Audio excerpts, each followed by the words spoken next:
Yeah, it's an ugly Saturday morning. Let's work on that.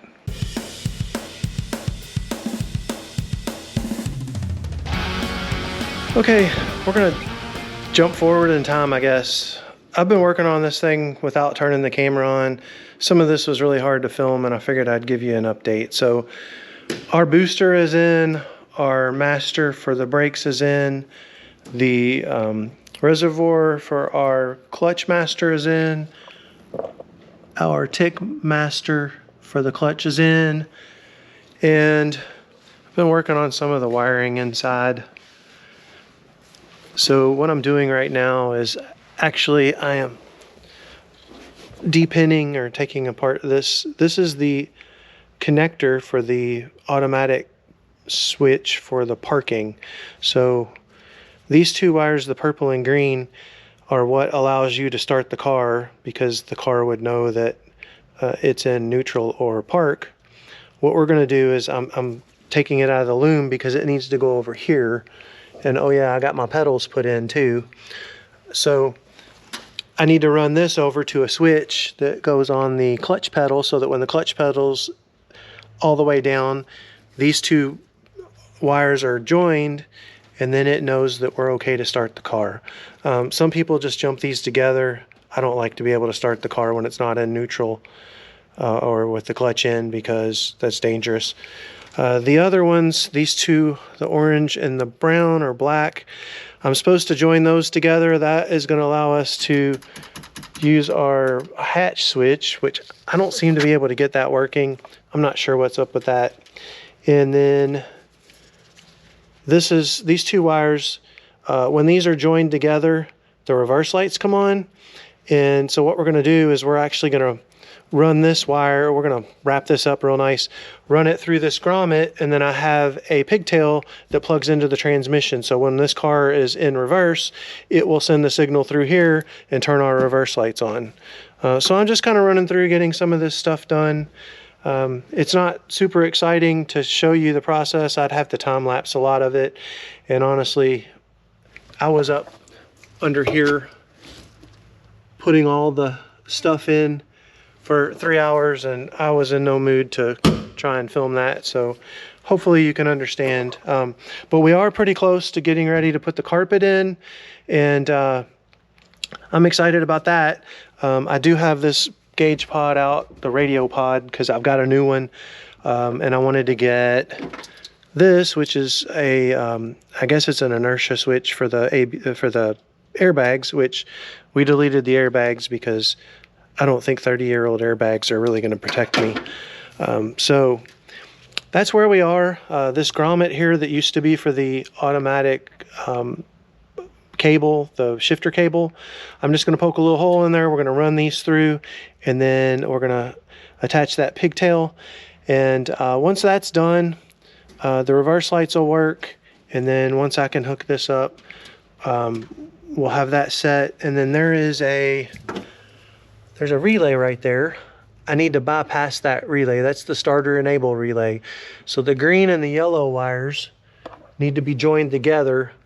And as far as I can find out, I don't need to do a VATS delete because I have no factory computer. I guess we'll figure that out when the time comes. But so I'm just going through kind of getting all that sorted. If I were to do the VATS delete, it would be on this wire here with the orange, with the well, it says it's the SRR circuit, so maybe not. But supposedly there's a white sheath with something you're supposed to put a resistor in. I don't know. Hopefully I don't have to do it because I got rid of that computer. I'm going to be running the Holly. So that's where we are. I've got the gas pedal ready to go into. I just haven't gotten that far. I mean, I have a shifter. Vroom, vroom. So the reverse switch is plugged in, and now I need to pull it up here, somewhere in here. So what we're going to do is this is my fish tape. We're just going to tape these wires to my fish tape and then get them up inside the car. Then I can solder them to the other wires, and then we should be good to go on that. I can't even really see where it is, to be honest, but that's why I ran my fish tape. That way I can just kind of feed it through there. There's a grommet up there. We'll pop it through the grommet, and there's plenty of wire here, and it should reach up through there as much as we've got wrapped. And I'm gonna go ahead and do that. I have the wires through. That looks good. They're just temporarily rigged up here. I've got some heat shrink tubing already on here, ready to go.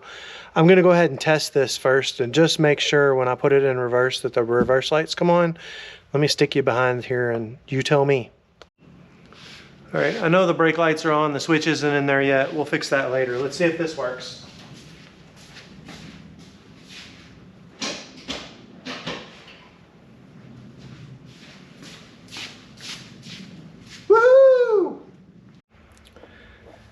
There's the result of my reverse light wiring. So I left a little bit of slack just in case we ever need to move that connector around or whatever. This is all going to be hidden by the console, so I don't think it's going to be a big deal. So that should be good. There's my neutral safety switch stuff that's going to go to the clutch. I got to wire the pigtail in for that. And I think everything inside of here will be ready to go other than that relay that I've got to fix, and I need to do a little more research. Been working a little off camera because I wasn't sure what to do here, but I'm trying to get this clutch switch installed. This is a GM factory clutch switch. We're using this for the basically the neutral safety start switch or whatever it's called. There's a connector that'll plug in here. You saw that coming from my parking switch, the two thicker wires. So anyway, I got this, and I have the Hawks reproduction 4th gen pedals. When I go to, this basically just slides in place. These two little prongs slide it in place, and that metal tab there locks it. These are too thick, and so what I've been doing is sitting here with a file and filing these. There wasn't enough space for the metal that they use. The metal is just a hair too thick. And let me take you over here and show you. So we're going to be mounting right there. And there are two mounting tabs. One is wide, one is narrow, and the two pegs go in there. And what was happening is I would push the pegs in, and there wasn't enough of an opening for it to slide in place. So I've adjusted that with my file. And so now, let me see if I can show you somehow. So now I believe I've got it. This goes just like this with the connector to the driver's side, and then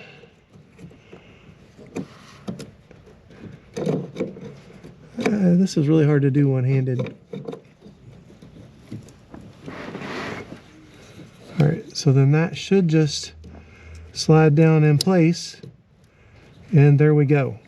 So if you do have the Hawks and you didn't opt for the switches in here, you probably should, because it'll make it your life a lot easier. But anyway, I didn't realize that. I thought I could just reuse a lot of the stuff I had. But so there we go. So there's our clutch pedal.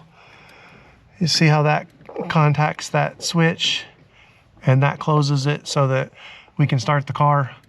And then we don't need this other one. This is some kind of a thing for the cruise control disconnect, which I don't have. And then I did solve here. This is my original brake switch, and I was missing this clip, and you can't buy that clip. But what basically all that does is when you press the brakes, see that little plunger at the end? That turns the brakes on and off. So now my brakes actually are not on until I press the pedal, which is super cool. But let me show you the part number that I got for this switch, and maybe that'll help you. All I did was took the switch mount, that little white piece, off of the other one. It was only $8 on Amazon, and that's the only place I could find it. It looked like it would work, and it's an exact fit. And then this just screws in or out to adjust the depth of the plunger. All right, like I said, here's the switch. I'm not even sure what this is for. It's a D1541D. I'll link that in my description. And this is what it looks like.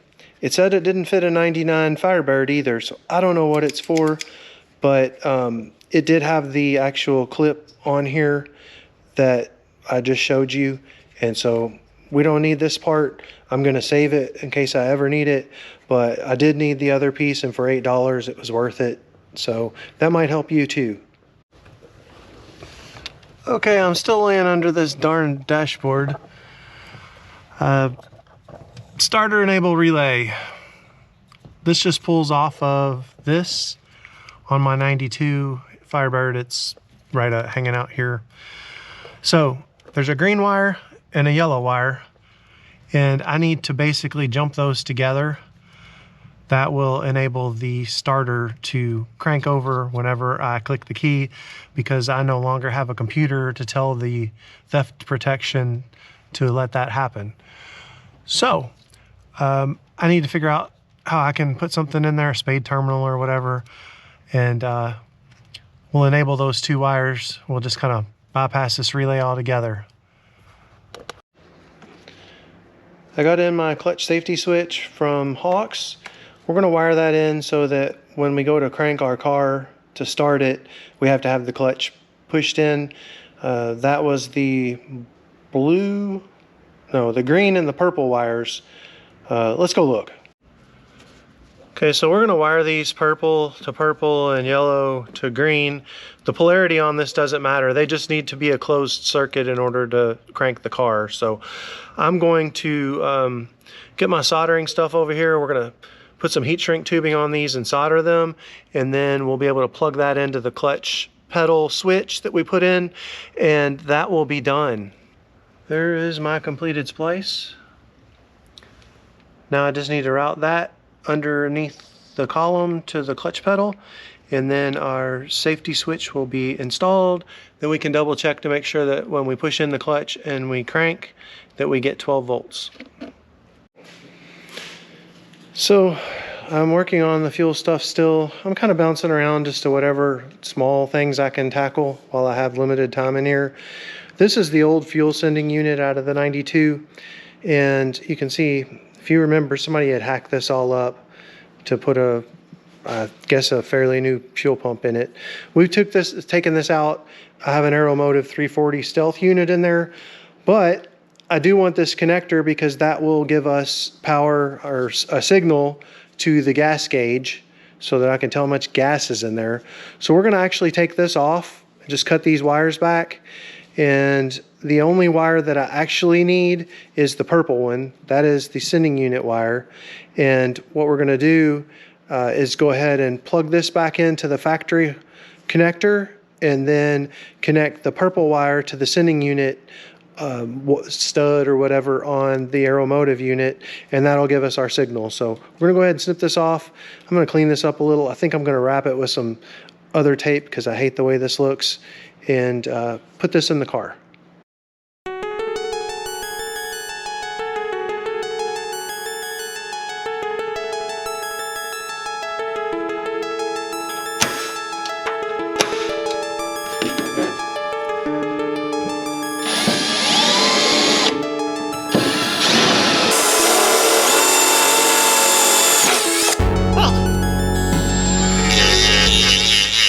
See if I can run this in without killing anybody.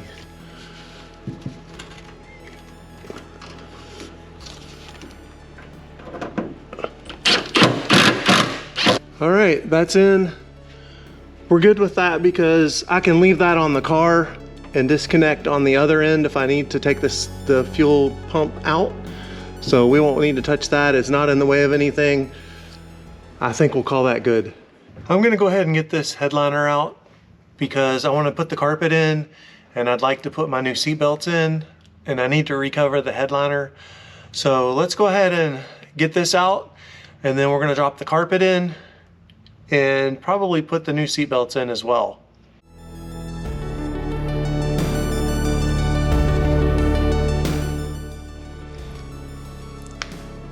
Got the headliner out. Didn't really have any issues there.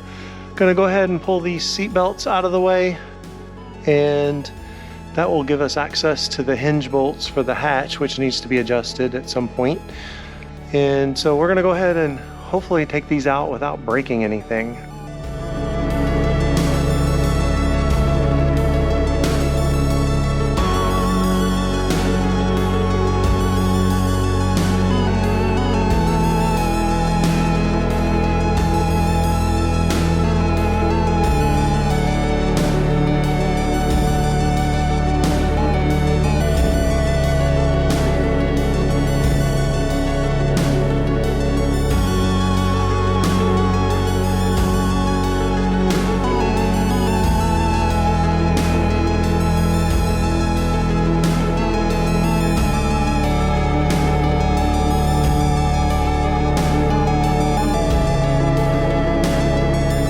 Okay, so my wife was kind enough to come out here and help me put this carpet in.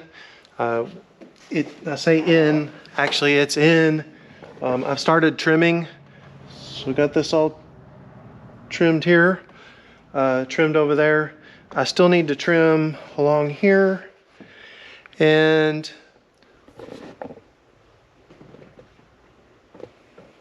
I started putting in a couple of the panels just to see what it looked like.